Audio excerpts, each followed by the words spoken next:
Never neglect the act of giving because it attracts God's attention and God's blessings towards you.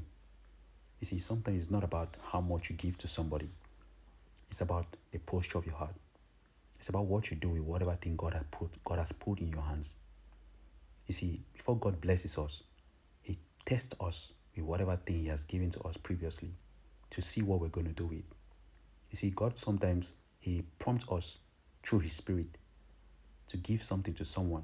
That has happened to me several times when God will just whisper to me and tell me specifically to give something to someone and a specific amount, and I'll just obey and I'll do it without knowing that this person was actually in need of that thing or that amount of money at that time.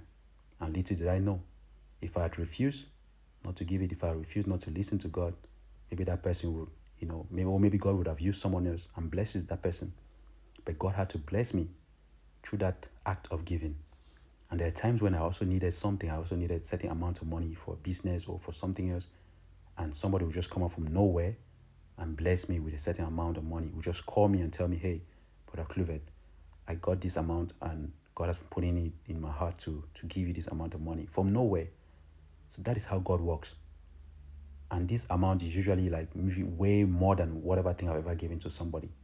You see, that's how God says He's going to bless us exceedingly, abundantly, above all that we could ever think or imagine. That's how God works.